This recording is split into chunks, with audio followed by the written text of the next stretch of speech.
Vamos agora refletir sobre o ensino da Palavra de Deus e hoje vamos pensar sobre um tema um pouco mais assim desafiador e forte, dizendo que só há um pecado, o da idolatria.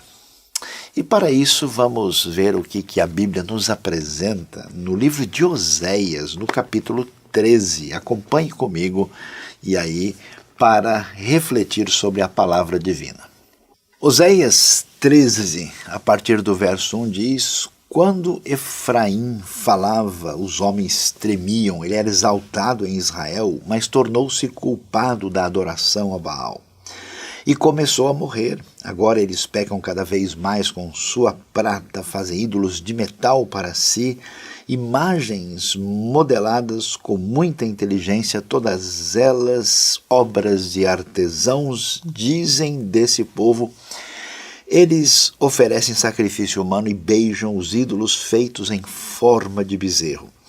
Por isso serão como a neblina da manhã, como o orvalho que bem cedo evapora, como a palha que num redemoinho vai-se de uma eira, como a fumaça que sai pela chaminé.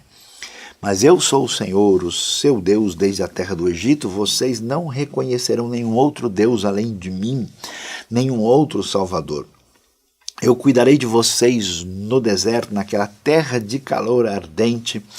Quando eu os alimentava, ficavam satisfeitos. Quando ficavam satisfeitos, se orgulhavam e então me esqueciam. Por isso virei sobre eles como leão, como leopardo, ficarei à espreita junto ao caminho como uma ursa de quem roubaram os filhotes, os atacarei, os rasgarei, como leão os devorarei, um animal selvagem os despedaçará. E assim deve-se prosseguir no texto até o verso 14, quando Deus diz: Eu os redimirei do poder da sepultura, os resgatarei da morte, onde estão a morte as suas pragas, onde está a sepultura a sua destruição. Esse texto de Oséias apresenta, junto com o livro como um todo, que tem 14 capítulos, uma denúncia direta contra a idolatria. E pensando no que está acontecendo aqui, nós estamos em Israel, no Reino do Norte. Oséias é um profeta de Deus que vai ser chamado para levar uma mensagem de repreensão e de esperança ao reino de Israel na época do rei Jeroboão II, que reinou de 793 até 753, e essas mensagens e palavras de Oséias são depois colocadas aí num livro devidamente fechados aí no final do 8º século a.C. e serve de referência para nós. E a grande questão que se levanta é o que é exatamente idolatria e por que esse tema parece tão assim significativo, importante, destacado na Bíblia, especialmente, vamos dizer, no próprio Antigo Testamento. E o que a gente pode dizer? Parece um tanto quanto estranho, né, que de fato o problema da idolatria seja alguém dar atenção religiosa diferenciada a uma estátua, a uma espécie de elemento que representa o divino, feito de metal, de barro, de pedra, de madeira, seja qual for o material. E o próprio texto bíblico vai sinalizar para a gente que essa coisa é tão, assim, vamos dizer, estranha, como a gente vê em Isaías, que existe algo que não faz o mínimo sentido, né? Ou seja, uma pessoa pega lá um determinado elemento, como a madeira, e ele faz um banco, ele faz ali um outro objeto, ele usa para fazer lenha e depois ele cria ali uma forma que ele apresenta como divina e pede ajuda para aquilo que ele mesmo moldou. Então, no fundo, a questão da idolatria é muito mais profunda do que simplesmente alguém ter uma forma que pareça representar alguma divindade. E é curioso, porque a gente quando pensa em idolatria, você pensa logo em separação, em distanciamento, em afastamento. É como se fosse mais ou menos o seguinte, ó, quem está no povo de Deus, quem está no lugar certo, quem está no culto certo, essa pessoa está meio que protegida da idolatria. O curioso é que a gente começa a perceber que até mesmo no hebraico, né, você tem a famosa palavra Elohim, que significa Deus, e Elohim também significa deuses. A mesma palavra é usada para se referir ao Deus único e é usada para se referir aos deuses que são os ídolos, os Elohim Acherim, né, os outros deuses. Quer dizer que não há nem preocupação no texto sagrado assim de tipo usar uma terminologia para fazer uma separação completa, para exatamente mostrar para a gente que a idolatria está muito mais próxima do que a gente imagina e que a avaliação dela exige uma percepção mais adequada. E quando a gente pensa sobre essa questão, vale a pena ouvir o que o texto bíblico nos mostra sobre o que realmente está envolvido na idolatria. Vale a pena observar que quando nós vemos a ideia bíblica de um Deus único, poderoso, justo e bondoso, que age na vida do seu povo com quem ele faz aliança, é que esse Deus, que é o Criador do universo, o Criador do ser humano, e que nos mostra o caminho a seguir, nos dá as suas instruções, as suas diretrizes, a maneira pela qual se deve viver a vida para estar em sintonia com Deus, com o próximo e até mesmo consigo mesmo. E quando Deus faz isso, Ele nos dá as suas leis, ou os seus mandamentos, as suas diretrizes. E esses mandamentos, né, que tem um perfil aí que envolve o elemento, vamos dizer, de reconhecimento de Deus, de perfil ético para a vida, de sabedoria, de como lidar com a realidade, a gente conhece aquilo que é a essência dessa proposta judaico-cristã, que são os 10 mandamentos. Agora é interessante, se olhar Deuteronômio 5, olhar Êxodo capítulo 20, os 10 mandamentos, o ponto de referência que dá início a tudo é que nós devemos reconhecer o Deus único. Você começa com essa distinção de não ter outros deuses que se comparem com Deus, outros deuses comparáveis a mim, ou junto de mim, ou além de mim. E nesse sentido, fica bem claro que todos os outros mandamentos são dependentes desse conceito fundamental que envolve a adoração, o reconhecimento do Deus único. Isso significa o quê? Aí a gente entende por que não adianta olhar para os outros pecados como se eles fossem erros sozinhos.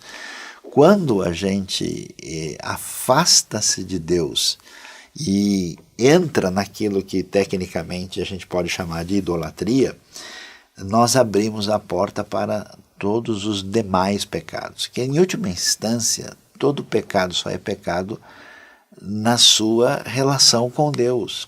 E o pecado, por definição, é idolatria, é o pecado que está, no fundo, por trás de todos os pecados. Então é como se a gente, por exemplo, que se preocupa com coisas meramente externas, tem uma visão legalista da espiritualidade, tem uma percepção limitada das coisas, a gente olhasse apenas os sintomas sem olhar a causa real, sem olhar onde é que está o ponto de partida. E aí a gente pergunta, então, quer dizer, parece que nem dá, né, vontade de estudar muito sobre esse tema, porque, digamos assim, nosso problema não tem nada a ver com o livro de Oséias, mas é interessante que no final das contas a idolatria é muito mais forte e poderosa do que a gente possa imaginar. E a pergunta que se levanta é o que é que realmente está por trás dessa realidade da idolatria. O povo de Deus é chamado para reconhecer o Deus único, dar a Ele a honra que é devida e caminhar nas suas diretrizes e se relacionar devidamente com Deus.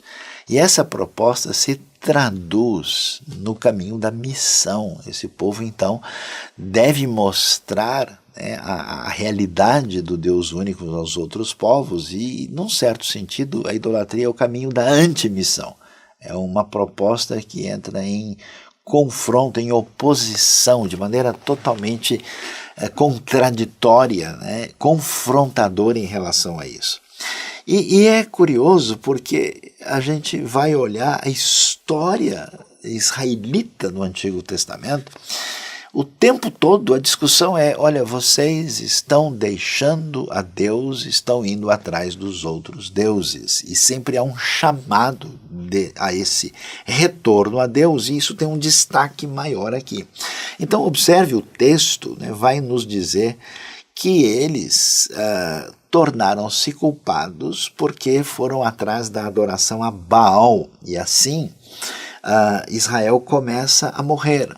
Eles pecam cada vez mais e usam prata para fazer ídolos de metal, imagens modeladas com muita inteligência, e oferecem sacrifício humano e beijam ídolos feitos em forma de bezerro, e por isso serão como a neblina da manhã, como o orvalho que vai embora, como a palha que o redemoinho leva, como a fumaça que sai pela chaminé. Então observe que a questão é a seguinte: a idolatria não está afastada do povo que conhece a Deus. A idolatria não está protegida porque eles têm um templo, porque eles têm a lei, porque eles são a comunidade eleita. Nada disso serve de remédio ou de vacina contra isso. E é curioso, né? A gente pode até pensar, mas o mundo todo vive em idolatria e Israel tem a chance de não viver, mas não consegue se segurar e acaba sucumbindo. E a gente então pergunta, mas como assim? Qual que é o poder e a força e o fascínio da idolatria? A gente começa a entender isso quando a gente faz a primeira pergunta importante, é qual que é a referência da nossa vida? Qual que é o elemento que serve de paradigma para nós? E quando a gente faz esse tipo de pergunta, não tem muito jeito, né? Ou eu vou, como muita gente faz, né, entregar o meu pensamento, o meu coração para aquilo que parece representar uma diretriz de sucesso, e eu conheço muita gente que vive assim, né, nessa dimensão de escolher uma determinada ideologia, uma determinada forma de pensamento, uma determinada pessoa em que você, vamos assim dizer, se entrega. E aí essa referência é a diretriz que acompanha a sua vida. Em última instância, todo mundo tem um supremo pastor que conduz a sua vida. A outra maneira, talvez para as pessoas que se encham de mais arrogância, assim, que são contra tudo, contra todos, e entram nessa postura muito comum, né, de romper com tudo para se apresentar como a única voz que deve ser ouvida. E nesse sentido a pessoa meio que se pastoreia a si mesma, né, e ela é a sua referência e caminha na direção de uma egolatria assustadora.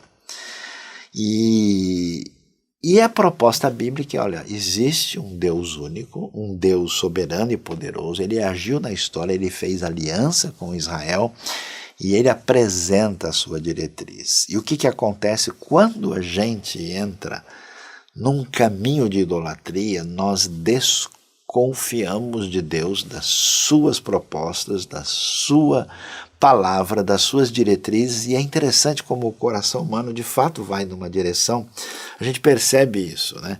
Numa direção de querer ou moldar a palavra divina de acordo com as peculiaridades e interesses nossos, ou fazer com que a gente tenha uma postura crítica de maneira negativa em relação às diretrizes de Deus para, de alguma forma, inconscientemente, a gente poder se desculpar e simplesmente caminhar da maneira que a gente bem entende, porque nós temos confiança na nossa proposta de determinar a nossa vida. Então, você percebe, o primeiro problema é a quem a gente entrega as diretrizes da vida. Mas o curioso é que a coisa vai além disso.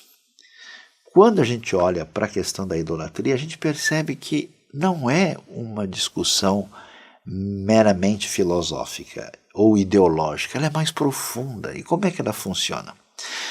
Observe no texto de Oséias, que chama a atenção, quando ele diz que eles fazem ídolos de metal com muita inteligência e aquilo é obra de artesãos. Então, veja que a idolatria exige a concretude servil da adoração. E o que significa isso? Significa que no fundo, quando a gente arruma uma divindade, a gente escolhe alguma coisa para nos dedicar, não é só uma questão do que acreditar, em que caminho seguir, significa um fazer. Quando a gente faz isso, quando a gente executa, no fundo, nós temos elementos que nos levam nessa direção. Então, você imagina só que qualquer coisa que ocupa a nossa energia, que ocupa o nosso recurso, que ocupa a nossa dedicação e que nesse caso, esse é o cerne da idolatria, toma o lugar de Deus, aí nós temos a configuração bastante clara desse que é, no final das contas, o pecado único, que é a própria idolatria. Ou seja, a pessoa, na verdade, quer colocar-se a si mesmo no centro de tudo, e então ele rejeita a diretriz divina e segue o seu próprio caminho. Mas ele não faz isso, ele passa de fato a adorar, e adorar é servir.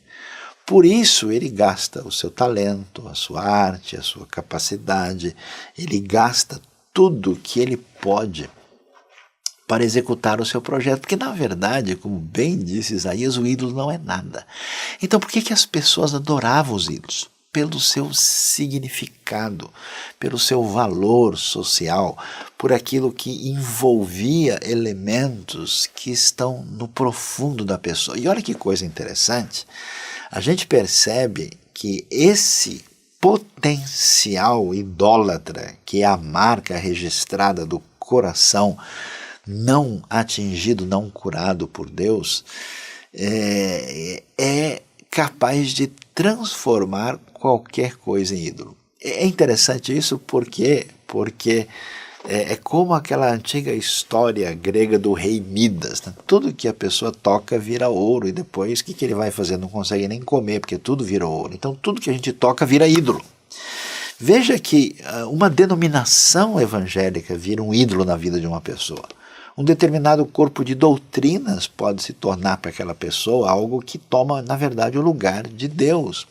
Uma determinada proposta, até ministerial, qualquer coisa que ofusque a centralidade ligada ao Deus único pode tomar este lugar indevidamente. Por isso que a questão idólatra não é simplesmente focalizar e achar uma divindade nesse ou naquele grupo religioso, ela envolve algo que é profundamente ligado ao nosso coração, a elementos que têm a ver profundamente com a nossa psicologia, e isso leva a gente a uma entrega da nossa vida. Então a pergunta para nós, a gente que deveria estar com a nossa energia, a nossa capacidade, o nosso dom dedicado a servir a Deus e atender a proposta da sua palavra e a prática da missão,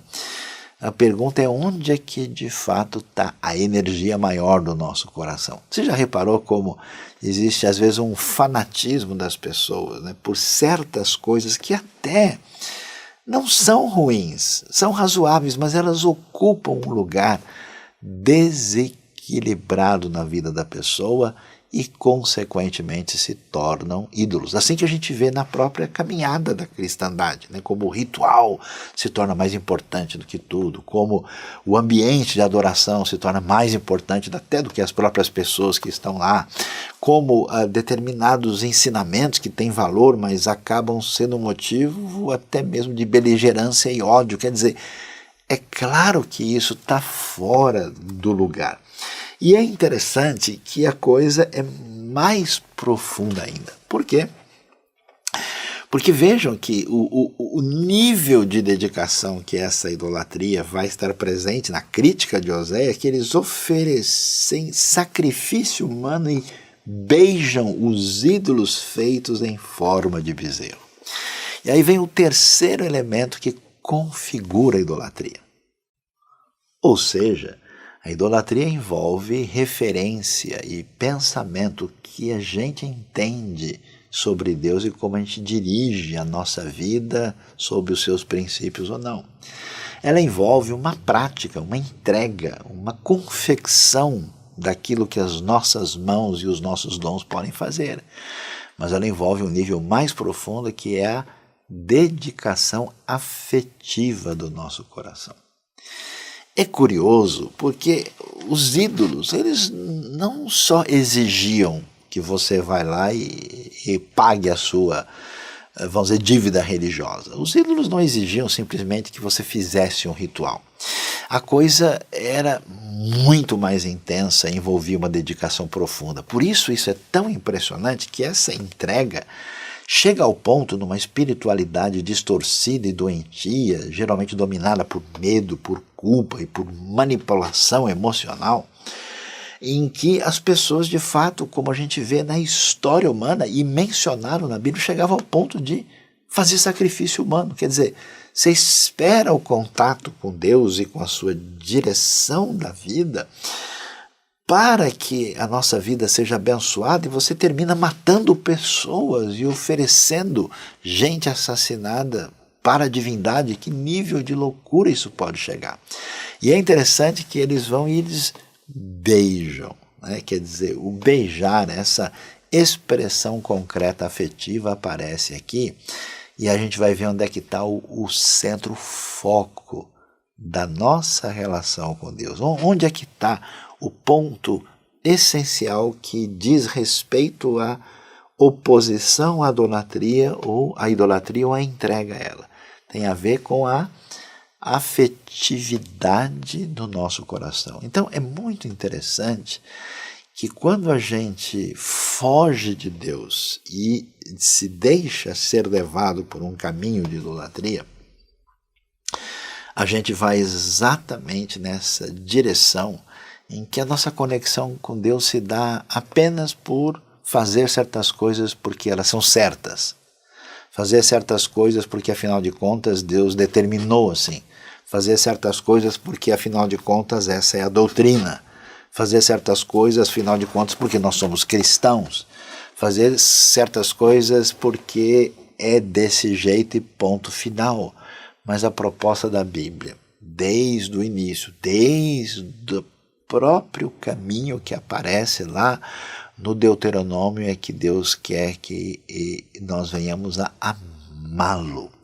Por isso o chamado para o relacionamento com Deus, que tem a ver de fato contra essa oposição que nos leva à adoração verdadeira, que nos leva a uma entrega, que nos leva ao desejo apaixonado da missão, é que a gente vai ver no próprio livro de Oséias. Interessante que, como esse pecado problemático, que é de fato o pecado único, toma conta da realidade do povo, a gente vai ver isso na história. Você vê capítulo 12, por exemplo, existe aqui uma referência ao que aconteceu com Jacó, né? Ou seja, a história antiga.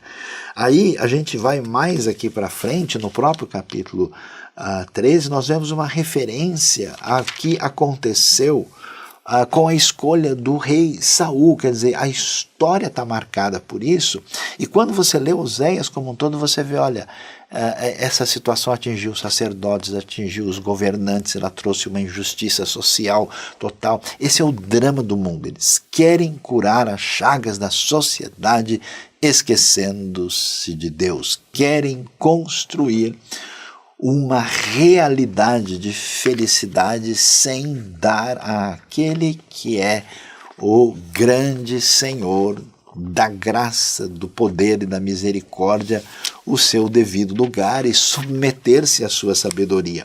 E é muito interessante quando a gente olha Oséias capítulo 4, verso 6, um texto muito famoso e destacado: meu povo foi destruído por falta de conhecimento, uma vez que rejeitaram o conhecimento, eu os rejeito como meus sacerdotes. Uma vez que ignoraram a lei do seu Deus, eu ignorarei seus filhos. E é interessante, quando a gente pensa em conhecimento, essa palavra aqui é muito forte, né? O verbo yadá, o substantivo da'at, que é tão interessante porque conhecimento tem a ver com entendimento e apreensão da diretriz divina.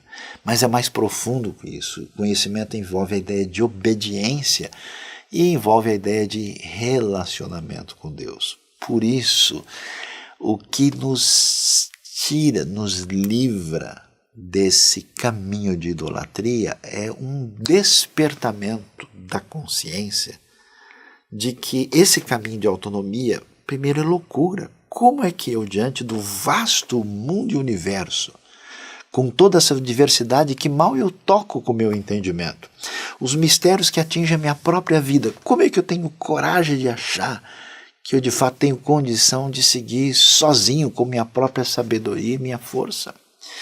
Como é que eu posso, diante de uma vida tão curta, limitada, com minha situação aqui, gastar toda a energia, capacidade, dom para fazer certas coisas? O texto é muito claro em Oséias que aquilo é como orvalho que vai embora. É tanta coisa que vira, vamos dizer assim, a coisa mais empolgante possível, que depois de alguns anos é esquecido e ninguém nem lembra mais que existiu. Vale a pena fazer esse esforço de dedicação? E como eu posso entregar o mais profundo do meu coração a algo que tem a consistência de uma névoa?